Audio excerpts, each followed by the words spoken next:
بندہ دھکے سے جہنم میں چھلانگے لگاتا پھرتا ہے، لیکن وہ کہتا ہے نہیں نہیں، آؤ ایک مرتبہ تم بخشش مانگ لو، میں تمہارے سارے گناہوں کو معاف کر دوں گا۔ اللہ اکبر، اللہ اکبر۔ اب جو گناہ سے توبہ ہے اس کے بھی کئی درجے ہیں۔ کچھ لوگ تو ایسے ہوتے ہیں کہ جب ان کا راز فاش ہو جاتا ہے تو شرمندے ہو کے توبہ کرتے ہیں۔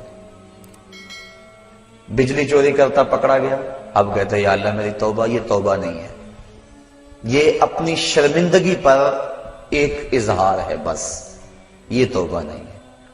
اور حضرت ذوالنون مصری فرماتے ہیں کہ کچھ لوگ آخرت میں گناہ کی جو سزا ہے اس سے بچنے کے لیے توبہ کرتے ہیں، یہ توبہ بھی محمود ہے، لیکن فرمایا جو خواص ہیں وہ اللہ سے حیا کی وجہ سے توبہ کرتے ہیں۔ اور ایک روایت میں آتا ہے کہ حضور تشریف فرما تھے، ایک حبشی آیا، اس نے عرض کی حضور میں بڑے گناہ کرتا رہا ہوں، کیا میرا اللہ مجھے معاف کر دے گا؟ فرمایا ہاں توبہ کرو اللہ معاف کر دے گا۔ وہ چلا گیا، تھوڑی دیر کے بعد پھر آ گیا اور پھر عرض کرنے لگا حضور جو میں گناہ کرتا رہا ہوں کیا میرا اللہ اسے دیکھتا تھا؟ فرمایا ہاں اللہ دیکھتا تھا۔ اس نے چیخ ماری اور مر گیا۔ تو حیا کی وجہ سے انسان توبہ کرے، یہ توبہ کا ایک اعلیٰ مرتبہ اور اعلیٰ مقام ہے۔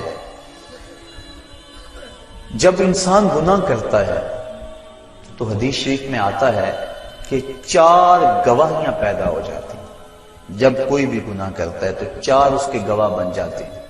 ایک تو زمین، جس زمین پہ وہ گناہ کرتا ہے، یومئذ تحدث اخبارہا، اللہ قرآن مجید میں ارشاد فرماتا ہے کل قیامت کے دن زمین خبریں بیان کرے گی، زمین ساری کہانی سامنے رکھ دے گی۔ اللہ اکبر، یوم تبلی السرائر فما لہ من قوت ولا ناصر، اس دن سارے راز کھول دیے جائیں گے، ہر شے تش تش بام ہو جائے گا۔ ایک تو زمین گواہ بن جاتی ہے، دوسرا وہ فرشتے جو لکھنے والے کرامن کاتبین یعلمون ما تفعلون، جو تم کرتے ہو معزز فرشتے اس کو لکھ لیتے ہیں، ان کی بھی گواہی بن جاتی ہے۔ تیسرا وَإِذَا الصُّحُفُ نُشِرَتْ، وہ صحیفے جن کے اوپر اعمال لکھے جاتے ہیں وہ ہمارے گناہوں کی گواہ بن جاتے ہیں۔ اور چوتھا اللہ اکبر، اعضائے بدنی، اليوم نختم علی افواہہم وتکلمنا ایدیہم، کہا اس دن منہ پر مہریں لگا دی جائیں گی، ہاتھ بولیں گے، انسان کے اعضائے بدنی بولیں گے۔ تو یہ چوتھے گواہ انسان کے اپنے بدن کے اعضاء۔ تو جب گناہ کیا تو 4 گواہ بن گئے، زمین، اعضائے بدنیاں، فرشتے اور وہ صحیفے جن صحائف کے اندر گناہ لکھا گیا ہے۔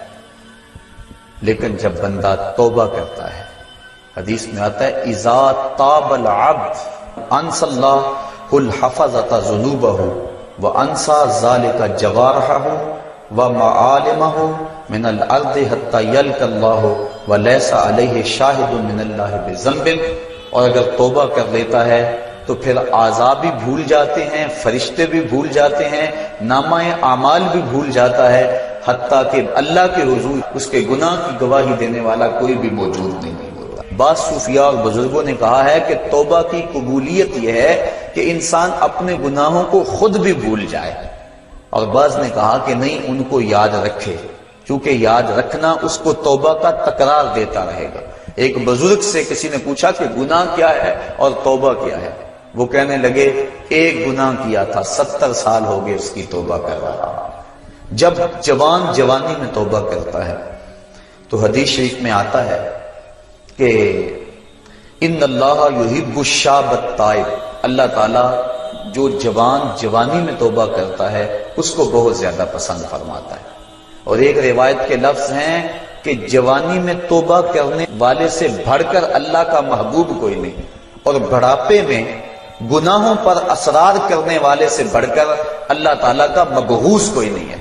سب سے زیادہ ناراض اللہ اس بندے پہ ہوتا ہے جو بڑھاپے کے باوجود بھی گناہ نہیں چھوڑتا، اور سب سے زیادہ اللہ تعالیٰ خوش اس بندے پہ ہوتا ہے جو جوانی کے اندر توبہ کرتا ہے۔ اور ایک روایت میں آتا ہے جب جوان توبہ کرتا ہے تو اللہ کا عرش خوشی سے جھوم اٹھتا ہے، اور ایک روایت کے لفظ ہیں وَشَابٌ نَشَأَ فِي عِبَادَةِ اللَّهِ، وہ جوان جس کی جوانی اللہ کی عبادت میں گزرے۔ فرمایا کل قیامت کے دن جب کوئی سایہ نہیں ہوگا، اللہ اس شخص کو اپنے عرش کا ٹھنڈا سایہ نصیب فرمائے گا۔ آؤ اس کے در پہ آؤ، توبہ کا دروازہ کھلا ہوا ہے۔ حضور نے ارشاد فرمایا جتنی دیر تک سورج مغرب سے طلوع نہیں ہوتا توبہ کا دروازہ کھلا رہے گا۔ اللہ کے حضور گڑ گڑاؤ، اپنے گناہوں کی معافی مانگو۔ دو قطرے ایسے ہیں جو رائے گاہ نہیں جاتے اور اللہ کے بڑے محبوب ہیں۔ ایک وہ قطرہ جو خوف خدا سے آنکھوں سے ٹپکتا ہے، اور حدیث میں آتا ہے گناہ گار کی آنکھ کا پانی اللہ کے غصے کی آگ کو ٹھنڈا کر دیتا ہے۔ اور دوسرا وہ قطرہ جو اللہ کے راستے کے اندر بہتا ہے، خون کا وہ قطرہ اللہ کو بہت زیادہ محبوب ہے۔ تو وہ آنکھ جو اللہ کے خوف میں روتی ہے، جس کو اللہ کے خوف نے رلا دیا، لا خیر فی عین لا تبکی من خشیت اللہ، اس آنکھ میں کوئی بھلائی نہیں ہے جو اللہ کے خوف میں روتی نہیں۔ اور وہ آنکھ جو اللہ کے خوف میں روتی ہے، حدیث میں آتا ہے اگر کوئی شخص خوف خدا میں رویا اور اس کی آنکھ کے جو بال ہیں پلکوں کے، ان میں سے ایک بال کی جڑ بھی بھیگ گئی، قیامت کے دن اگر اس شخص کو جہنم کا حکم ہوا تو وہ بال کھڑا ہو جائے گا، عرض کرے گا یا اللہ یا مجھے نکال لے یا اسے جنت عطا کر دے۔ اور اللہ اس بال کو تو نہیں نکالے گا، لیکن جس کا بال ہوا اس کو اللہ جنت کا مسافر بنا دے گا۔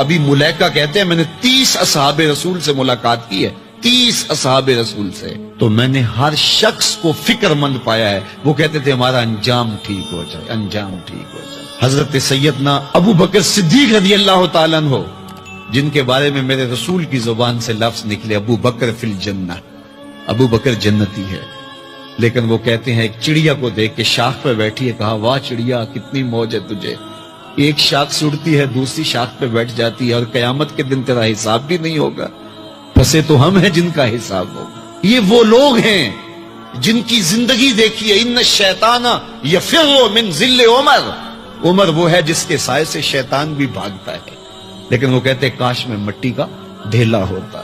اللہ اکبر، یہ وہ لوگ ہیں جن کی زندگیاں تقوی سے عبارت تھی اور اللہ کی خشیت جن کے سینوں کا نور تھا اور باطن کا سرور تھا۔ ہمارے بہت سارے معاملے اور بہت ساری خرابیوں کی جڑ یہ ہے کہ ہم نے اس دنیا کو اوڑھنا بچھونا بنا لیا۔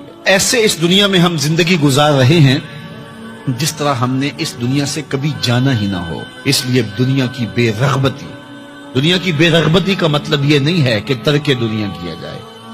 اس پر صوفیاء نے جو بات کہی وہ بہت خوبصورت کہی۔ وہ کہتے ہیں کہ دنیا کے اندر ایسے رہو جس طرح کشتی پانی میں رہتی ہے، کہ کشتی پانی میں رہتی بھی ہے لیکن پانی کو اپنے اندر آنے بھی نہیں دیتی۔ تم دنیا میں رہو، دنیا تمہارے اندر نہ رہے۔ اگر تم دنیا میں رہو گے تو خیر ہے، اگر دنیا تمہارے اندر رہی تو پھر کچھ نہیں بچ پائے گا۔